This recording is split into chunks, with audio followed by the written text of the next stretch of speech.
Hola, ¿cómo están? Soy Arnulfo Ramírez de la Costa, profesor del Departamento y la carrera de Historia de la Facultad de Ciencias Sociales. Pues contentos con ustedes que nos van siguiendo en estos programas de Una Historia, un Café, aquí en TV UNA, el canal de la Academia. Pues siempre tenemos temas que tienen que ver mucho con la historia. Invitamos a investigadores, investigadoras y nos vienen a contar, como decimos, el protagonista viene a darnos a conocer esos trabajos de investigación. Y en esta oportunidad tenemos de invitado a un colega historiador, me refiero al licenciado en Historia Luis Lozano Membreño. ¿Qué tal, maestro? ¿Cómo está? Bienvenido. Muchas gracias, maestro, de aquí por la invitación. Sí, hombre, bien, contento.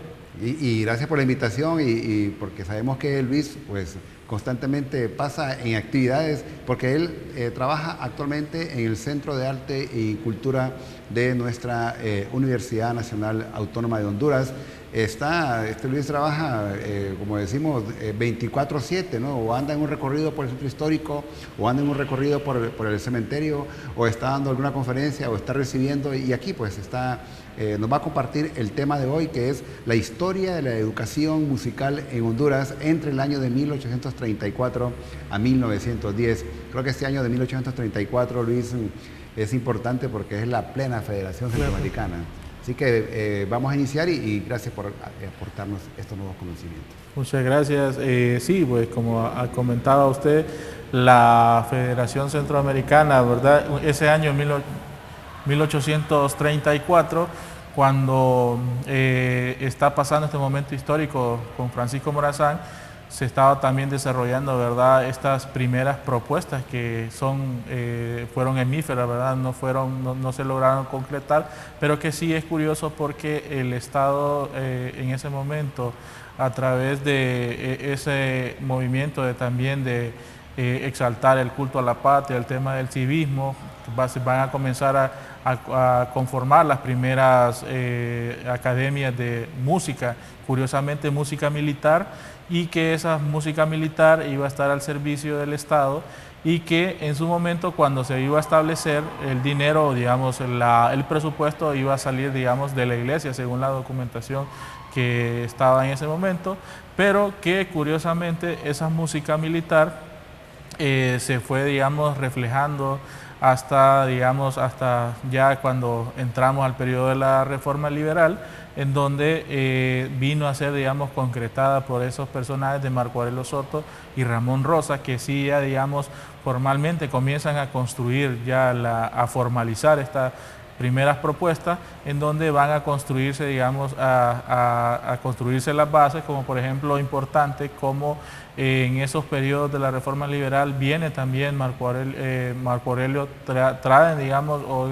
traen a estos personajes como Carlos Altrin, ¿verdad?, desde Alemania, quien viene, digamos, también a incorporar su expertise, ¿verdad?, que había sido maestro en aquel lugar y que había también conformado algunas orquestas, y comienza a formalizarlo para ya tener a finales o a principios del siglo siguiente ya las primeras propuestas de academia formal.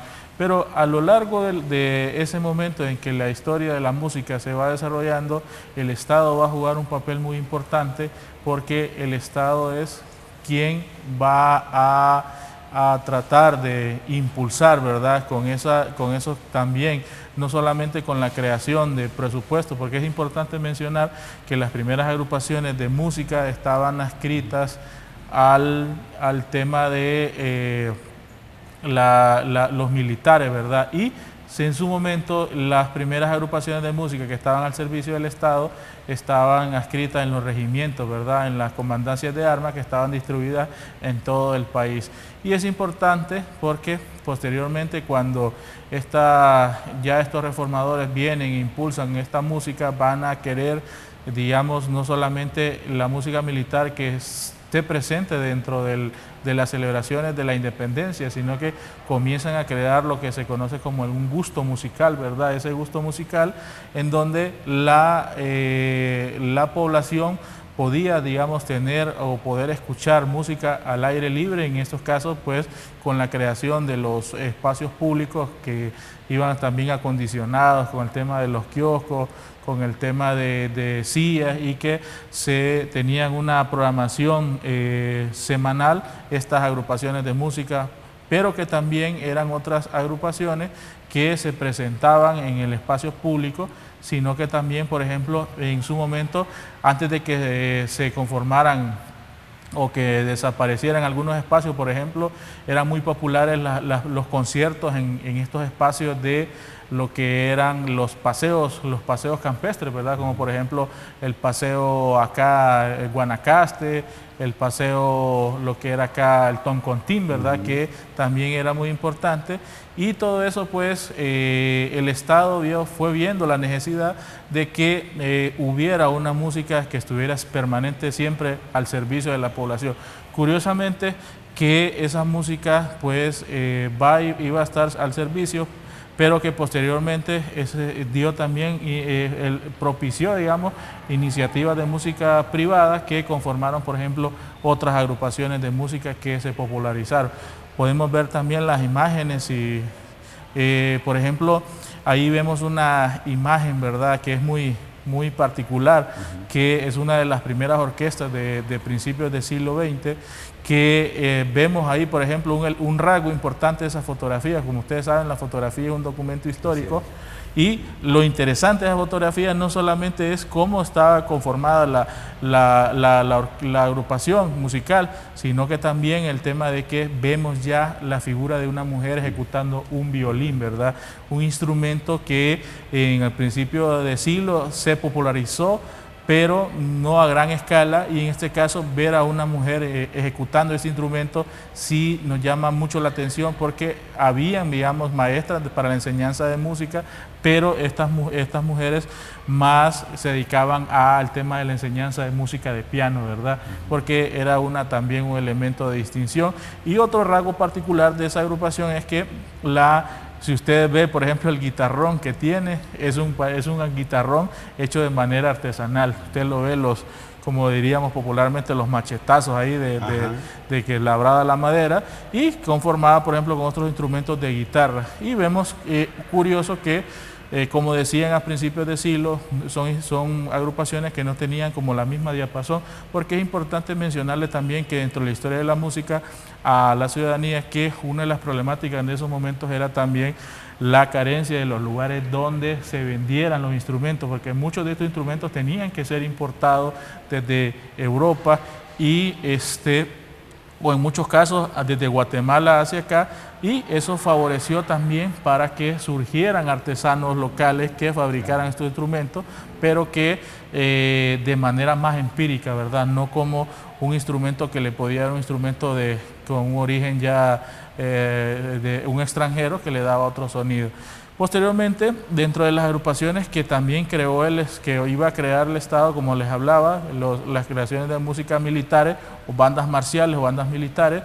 Esta es una fotografía de una de las bandas militares de aquel momento, y curiosamente, bueno, si usted ve toda esa instrumentación, los repertorios son para instrumentos de guerra, pero curiosamente muchas de estas bandas no ejecutaban en su totalidad música militar, sino que había un proceso de hibridación, ¿verdad? Musical, que en muchos casos ejecutaba música que estaba más de moda, ¿verdad? Y es curioso porque como el Estado en un principio trataba de formalizar la educación musical.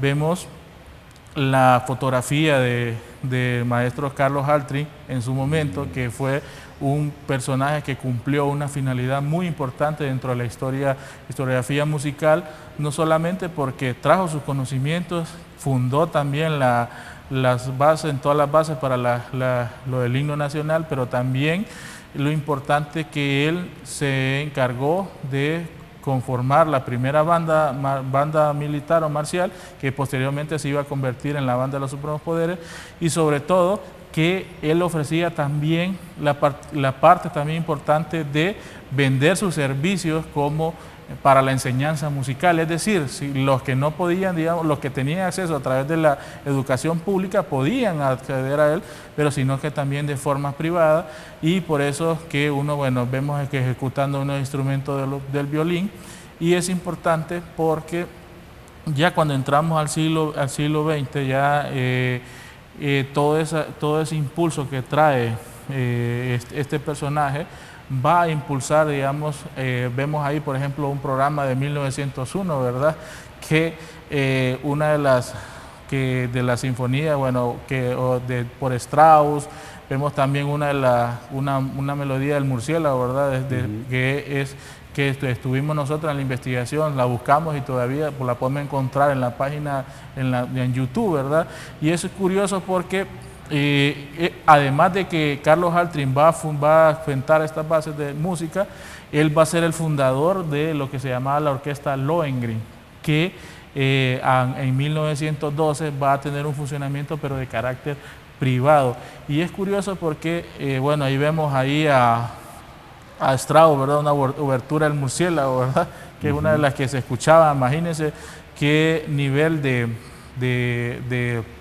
tenían estos músicos para ejecutar estos repertorios en un momento en donde no todos los instrumentos tenían la misma sintonía, pero que sobre todo también como el Estado, además de que tenía al servicio de la comunidad, las bandas, tenía que también acompañarlo de una enseñanza musical, por ejemplo, que es curiosamente que los repertorios de música se publicaban un día antes para que la población pudiera apreciarla. Vemos esta otra fotografía que es de una banda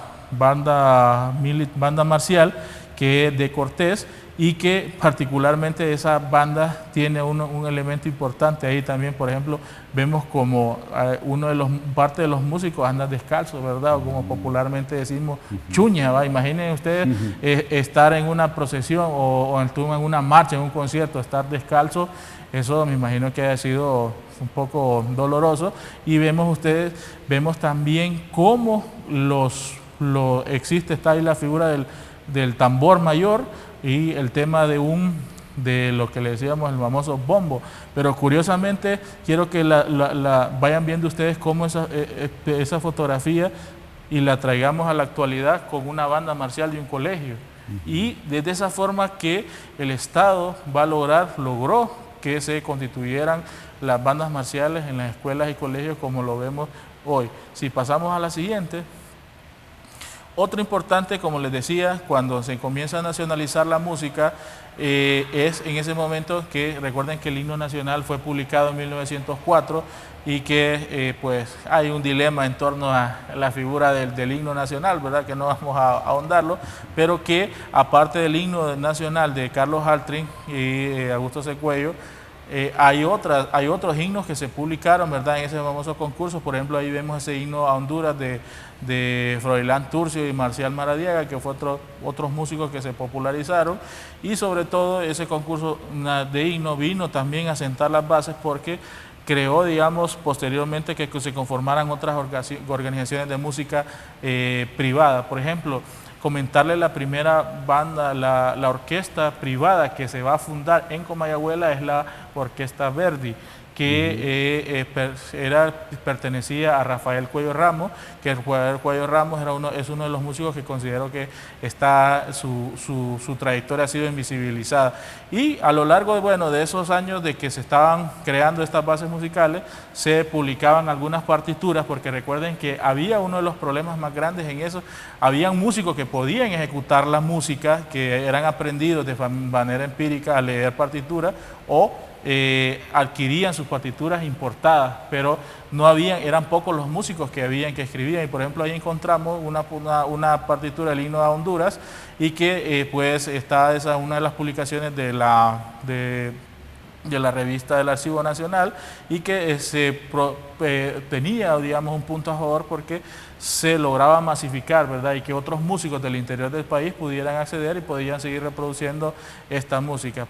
Si pasamos a la siguiente imagen, Vemos ahí otra parte de las partituras, eran partituras cortas, ¿verdad? Algunas tenían 4 o 6 páginas, pero que no dejaba de ser muy importante, ¿verdad? Porque eran pocos las personas y bueno, hasta en la actualidad, por ejemplo, en la universidad no existe, digamos, la figura de una persona que enseña a hacer composición musical, bueno, que yo te esté enterado, pero que eso es importante porque eso le da como otro plus, ¿verdad? Digamos, al músico en aquel momento, que no solamente ejecutaba la música. Sí, porque esa es una producción artística, ¿verdad? Sí, ¿no? correcto, una producción artística, pero que en muchos casos, por ejemplo, cuando se hacían cuando no eran oficiales de música nacional, lo que hacían estos músicos era escribir música para dedicárselo a una mujer, ¿verdad?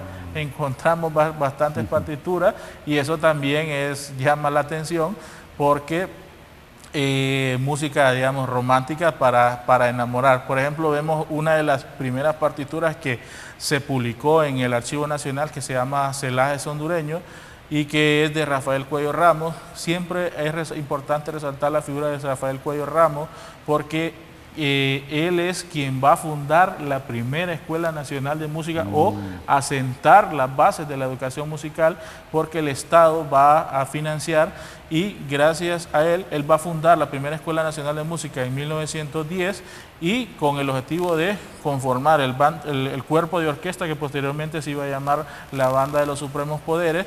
Curiosamente, una de las cosas en torno a él era que él fue quien prestó su biblioteca también. Otra parte importante es, por ejemplo, en recortes que encontramos de 1882, vemos ahí cómo el Estado también va a impulsar, como adquiriendo pianos. Por ejemplo, miren este piano que fue traído desde Nueva York y que fue importado y que fue patrocinado por el Estado. Y vemos allá en la fotografía, vemos estos 3 chicos, ¿verdad? En la parte de atrás se ve un piano, ¿verdad? Pero se ven ahí ellos que desde pequeños él estaba enseñando, ¿verdad? La enseñanza musical, ¿verdad? Que era también, bueno, una parte de distinción social en ese momento y sobre todo que una de las particularidades, por ejemplo, que se va a popularizar en ese momento es la música para piano, ¿verdad?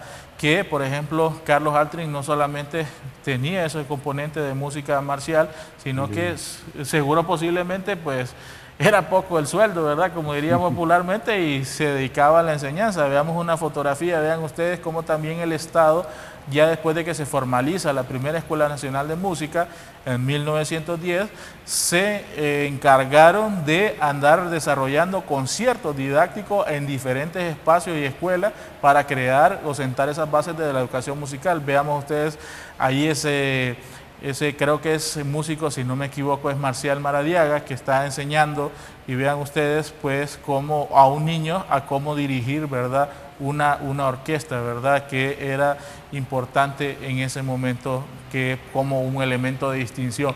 Porque es importante la distinción en la educación musical porque como estas bandas, su mantenimiento era caro, quien casi solo podía darse el lujo de tener bandas era el Estado, ¿verdad? Y estaban las iniciativas privadas, que eran conformadas por estos mismos músicos de estas bandas que en tiempo libre se presentaban. Y es importante también, maestro, mencionarle también a la ciudadanía que en ese momento, que antes de 1850, ninguna banda del Estado podía presentarse en lo que era en alguna feria.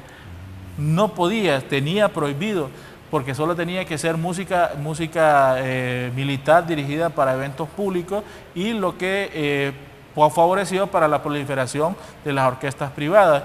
Pero después de ese momento se cambia la normativa y estas bandas comienzan a poder estar al servicio en las ferias patronales, ¿verdad? Que como lo vemos ahora, la banda marcial o la banda de los Supremos Poderes que se presenta en las ferias de Comayagüela o Tegucigalpa.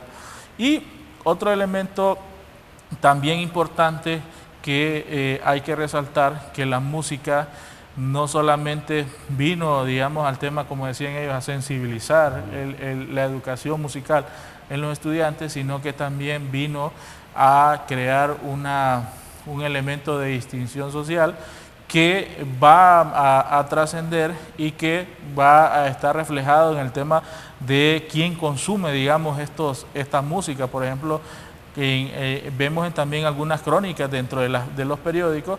Ahí, por ejemplo, vemos una clase de música, ¿verdad? En uno de los regimientos militares, en donde se le está enseñando a uno de los soldados para que aprenda a dirigir, ¿verdad? A dirigir, y ahí está todo el cuerpo de orquesta. Y creo que una de las particularidades que favoreció, digamos, al interior del país que se prolifere en los regimientos era que, digamos, muchos de estos músicos aprendían, digamos, a través del oído, ¿verdad? Como decimos, que tienen ese don para poder ejecutar un instrumento musical. Interesante, porque vemos toda esa trayectoria que ha llevado esta historia de la música, y como usted lo remarca, en principio, pues, básicamente tiene que ver con la cuestión militar, porque ya que usted ponía una imagen acá de Carlos Hartling, vemos que él era de origen alemán, ¿no? Y estaba leyendo previo al programa de que él venía con una misión de crear algo así parecido como a la orquesta de los militares, ¿no? Pero después él vio, como usted lo dice, se tuvo que diversificar porque no era tanto el pago y llevar a cabo todo ese inicio que hoy tenemos a Carlos Hartling, que por cierto se casó con una hondureña, ¿eh? Lo encantó el corazón de una hondureña, pero vemos los aportes que él hace, ¿no? Pero véase también el aporte también que hace, pero también cómo a lo largo de la historia va a jugar un papel muy importante, digamos, el tema de nuestros gobernantes. Por ejemplo, cuando Carlos Hartling es expulsado de Honduras, después cuando se da lo de la Primera Guerra Mundial, es expulsado, él se va para El Salvador, pero las mismas autoridades lo expulsan y bueno, en ese momento favoreció para que aparecieran otros músicos en escena, por ejemplo, como Adalid Gamero, ¿verdad? Que posteriormente también vino a crear o a sentar las bases porque comienzan él modificó, por ejemplo, el primer reglamento de bandas marciales que había creado Carlos Hartling en 1898 y posteriormente el papel que cumplió Carlos Hartling en la educación musical hondureña fue crucial, ¿verdad? Pero que en muchos casos ha sido también un poco invisibilizado por también considerado un personaje externo a Honduras, ¿verdad? Esa fotografía, ¿verdad?, es curiosamente particular cómo el Estado a lo largo desde su conformación, estas bandas trataron de crear esa identidad musical que en un principio era para eventos de actos cívicos, logró que por ejemplo, que en las escuelas que utilizaran esta música y que para celebrar el Día de la Patria, como lo vemos el día de hoy, vean ustedes una fotografía de principios del siglo XX y una fotografía del año pasado, ¿verdad?, de estas bandas. ¿Cuál es la diferencia? Mantienen casi la misma instrumentación y curiosamente mantienen también esa hibridación musical en donde tienen repertorios musicales militares, pero no ejecutan música marcial, ¿verdad? Lo que ejecutan es música que está de moda, adaptada a la instrumentación de ese momento. Si pasamos a la siguiente. Otra parte importante, recuerden que la música no solamente estuvo centrada, digamos, aquí, digamos, en Tegucigalpa, sino que estuvo centrada en todo, digamos, todo Honduras. Por ejemplo, vemos esa fotografía de la Lima Jazz Band, que es una de agrupaciones de jazz que se popularizaron allá en la costa norte, ¿verdad? Y que esa era de la Lima y que fue uno de los géneros musicales que fue impulsado, digamos, por las bananeras y que se popularizó. Igualmente también agradecerle al maestro Jorge Amaya, que él muy gentil, pues casi todas las fotografías que se ven acá son parte del fondo de él, ¿verdad? Que él pues comparte ahí con nosotros los investigadores y que nos permiten, ¿verdad?, poder también hacer hablar esas fotografías. Y otra parte importante también que hay en el tema de la enseñanza musical fue la música de marimba. Aunque la música de marimba por muchos años quiso considerarse como una música autóctona, es hasta en el momento que Tiburcio Carías Andino asume en 1933 y vía decreto dice, no, la música de marimba hay que considerarla como una música popular importante, y por eso va a haber una proliferación en ese momento, en el periodo de Carías Andino, de las bandas o de las marimbas en Honduras, ¿verdad? Que aquí en el caso de San Pedro Sula era la marimba Usula, ¿verdad? Pero en el caso particular de Tegucigalpa era la marimba Tegucigalpa o la marimba Jazz Honduras. Ahí vemos una fotografía que es importante porque esa música también fue popularizada por al HRN, ¿verdad? Que a través de esos programas como La Hora de Honduras, La Hora de Tabacalera, permitía que estas agrupaciones se financiaran con dinero que se les pagaba, pero que también toda la ciudadanía en todo Honduras a través de la radio pudiera escuchar música que era completamente gratuita. Luis, en esta investigación que usted hace, sabemos que siempre las investigaciones siempre están en proceso, ¿no? Nunca las termina uno, ¿no? Son como una obra de arte, nunca llega hasta el final.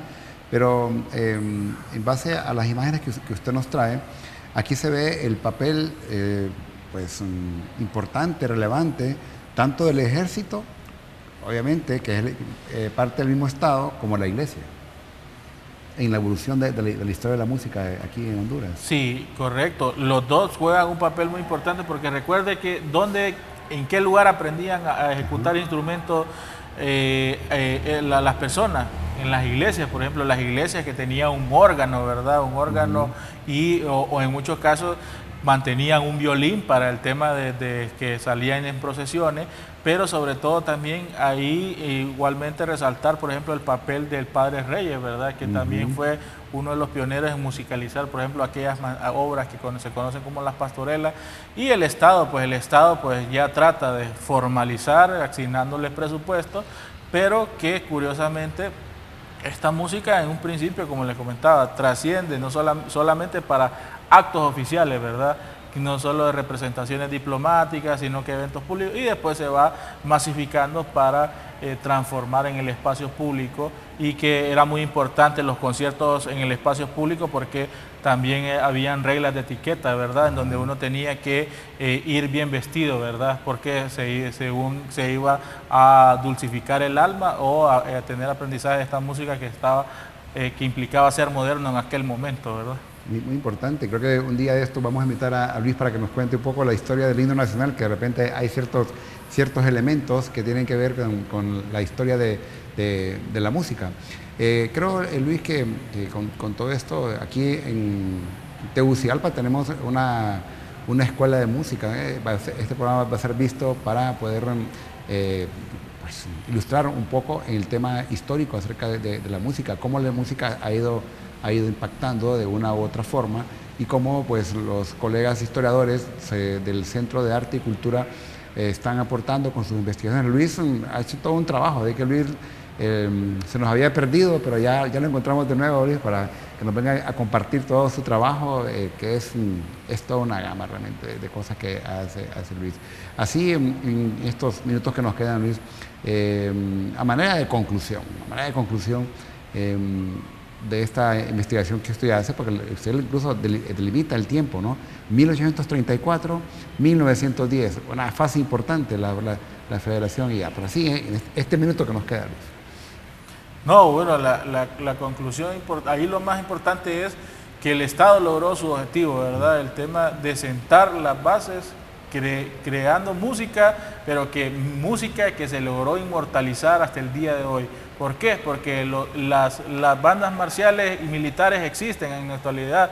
¿Y dónde se representan? Se representan a través de las escuelas y colegios cada 15 de septiembre, ¿verdad?